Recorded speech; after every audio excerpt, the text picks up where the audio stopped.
Hello, YouTube. 'Tis I, Root-1, and this is Kerbal Space Program Discord Challenge number 24. This is my submission. The challenge was to go to the surface of a certain planetary body, or moon, I think, in some cases, in the lowest mass possible, whilst also taking a significant amount of science, which you can see at the top there with the Science Junior, Mystery Goo, and some of the smaller ones as well. And to do it in the lowest mass possible. I don't know if I said lowest mass possible, but that's the big caveat here. And my craft had a total of around 85 tons by the end, a launch mass of 85 tons. I probably could have brought that down if I had used something like an SSTO with rapiers or something, but I haven't really experimented with that sort of thing in Kerbal Space Program yet. So, yeah.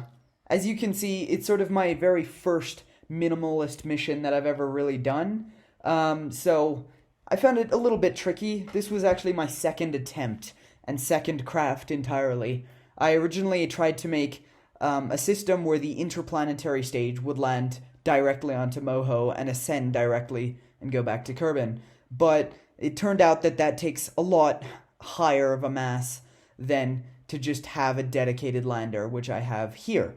And you can see it's very, very small, just that little spark engine with the command chair and two of those little donut engine things.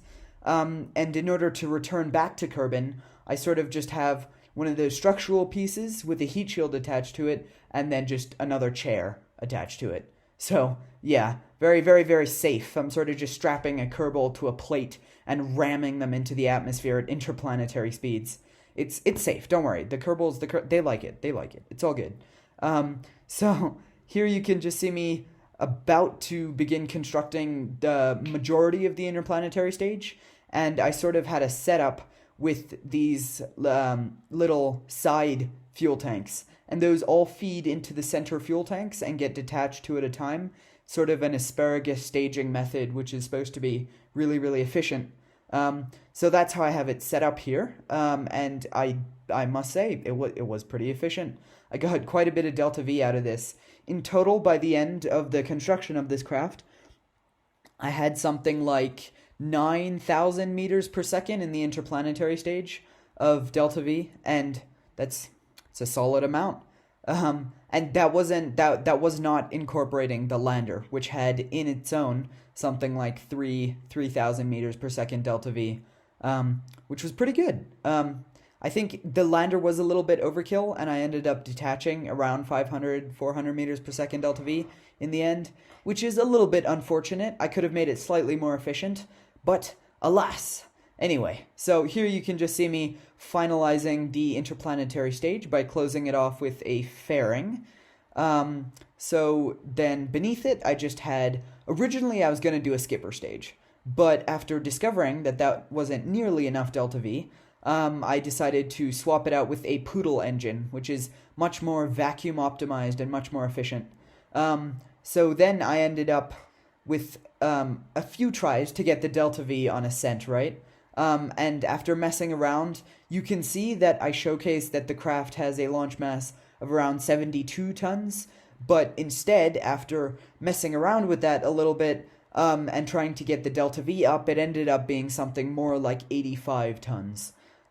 So, yeah, that I unfortunately lost the footage that showed that it said 85 tons, but I can show you right here, in a second. It'll show a zoomed in of the craft statistics. Statistics? I don't know. Whatever. But it shows the mass. Just in a second. There's a clip. And in terms of the first stage, the bottom stage, the ascent stage, that was a mainsail stage, just with a few of the larger fuel tanks and a mainsail engine. So that was... the reason I chose that was so that I could have a pretty high thrust to weight ratio. And yeah, that's pretty much the only reason. So here you can see me showcasing it had around 72 tons, but after messing around, it came out to be something more like 85 tons. So here you can just see me performing my ascent into orbit, out of the atmosphere and into orbit. It was, just standard. It wasn't anything special.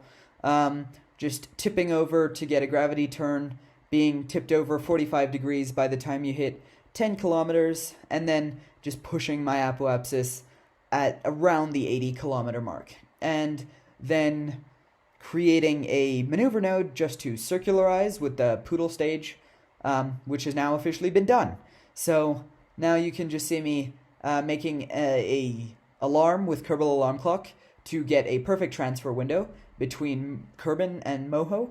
I don't actually know what the phase angle is off the top of my head, but here you can sort of just see me dropping my periapsis, or I guess even perihelion since it's around the sun, down to around Moho's orbital height, and you can see I got really lucky. Just from the ejection in the maneuver node, I got a encounter. But unfortunately, I didn't get that encounter didn't stay. I had to do a mid-course correction burn. So, yeah. As you can see, it was a fairly expensive burn, but I did have a little bit of fuel left over from that poodle stage. So that just got drained completely before I detached it.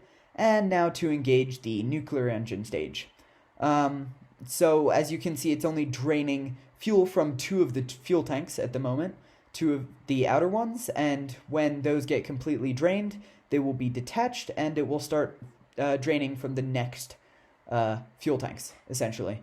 So I'm just escaping from Kerbin's sphere of influence and lowering, I already said that, but lowering my perihelion down to around Moho's orbital height.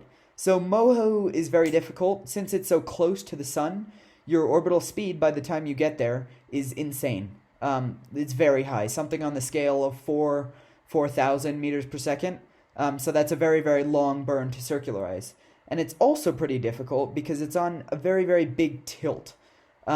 So unless you want to do a massive correction burn, it tends to be, you need to get it at exactly a perfect transfer window so that you're sort of intersecting it at the right point in its orbit.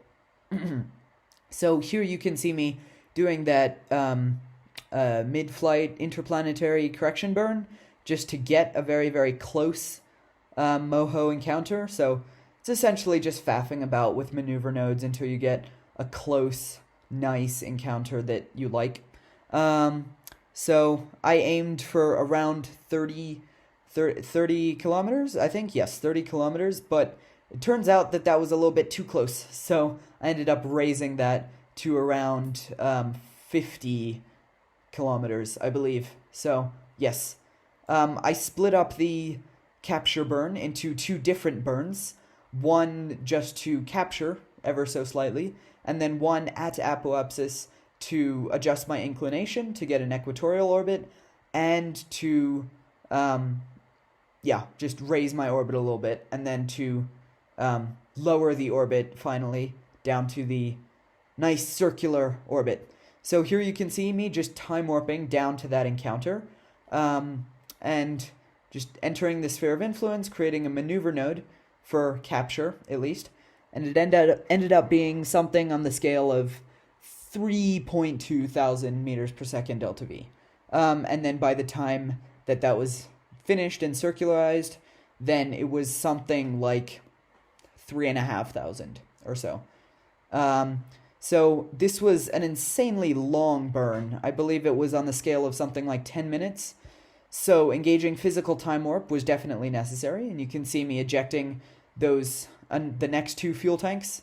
And by the time this burn is over, there will be no exterior fuel tanks left.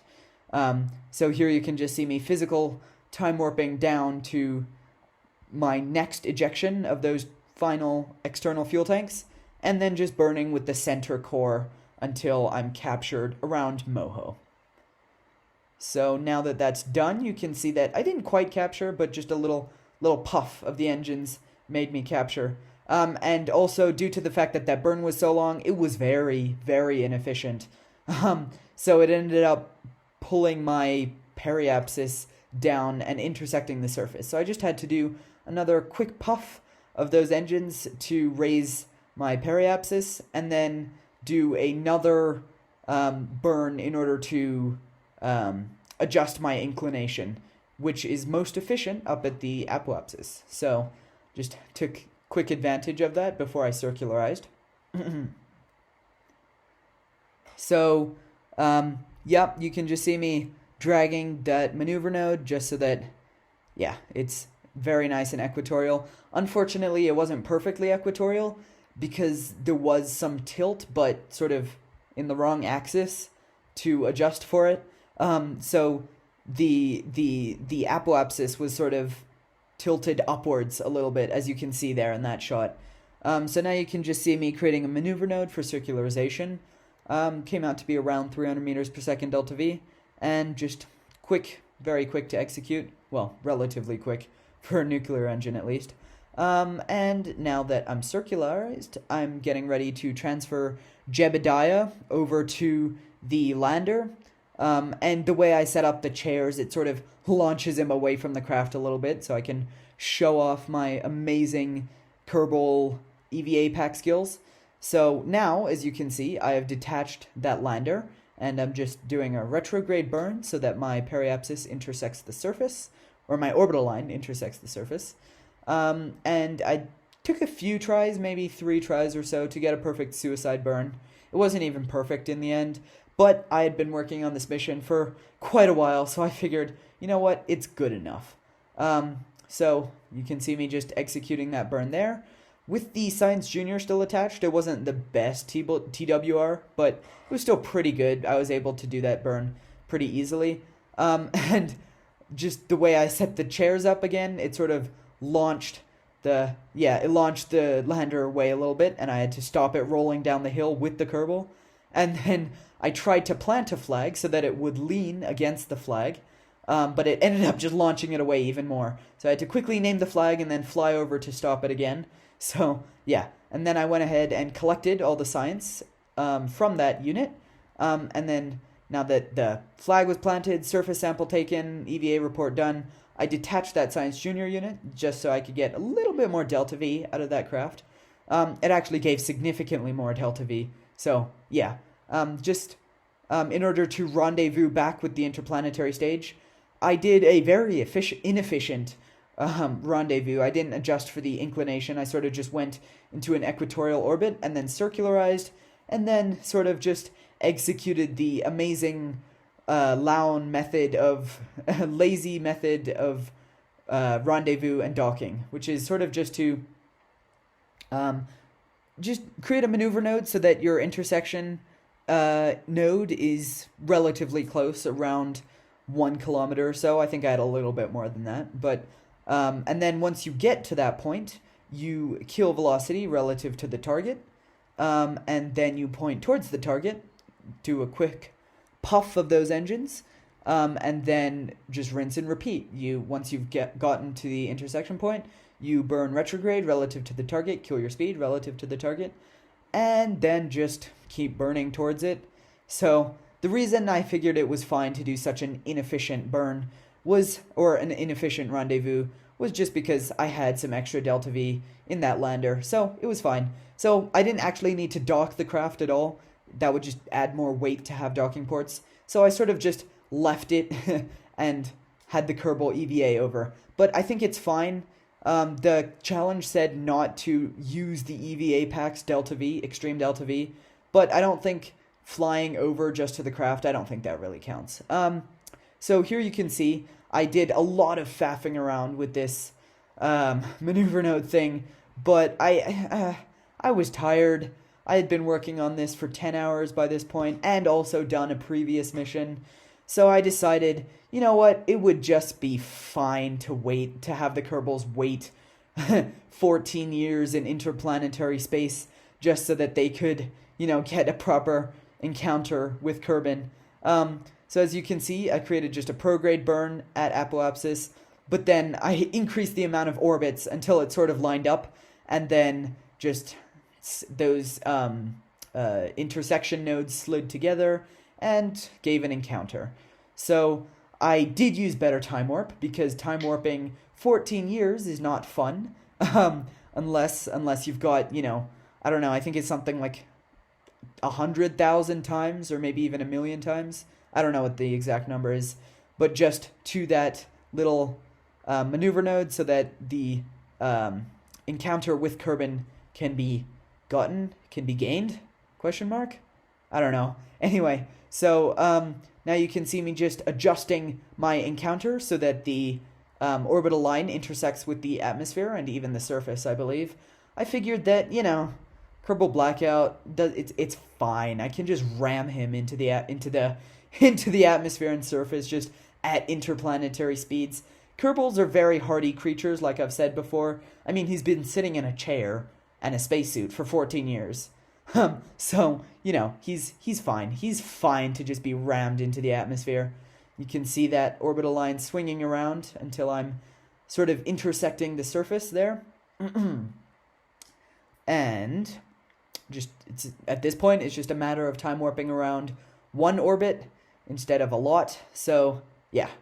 And you can see that it didn't predict it perfectly, so I had to do another quick adjustment just so that I would also be on the light side of Kerbal, just so that you could see what was happening. So yeah, it was a pretty good mission. I mean, I feel good about it. It was, again, like I said, it was my first sort of attempt at a low mass craft to anywhere, even. I hadn't really done low mass crafts before. So here you can see just Kerbal appearing in the distance and now getting closer and closer. And it was absolutely necessary to detach the interplanetary stage at the last possible moment so that I could get some fireworks. So I sort of just pointed prograde, detached the lander, pointed retrograde, sort of threw the interplanetary stage away, and you can see some nice fireworks, very nice fireworks. And it definitely exceeded 15 Gs there, but luckily that re-entry module was a pretty low mass thing, so it was relatively easy, and that heat shield definitely protected Mr. Jebediah. And you can see I didn't have any parachutes on that plate of sorts, that re-entry vessel, so I just used Mr. Jebediah's parachute just to fly over to a little bit of land, and then I don't actually know, I think I gained something on the scale of 1200 science from this or something. I didn't really attempt to maximize my science on this craft because the tech tree on this save file is completely unlocked. And there is another quick proof of the science that I took from the surface of Moho. And with that, the video is now over, so please drop a like and a subscribe, and I will see you guys again in the next video.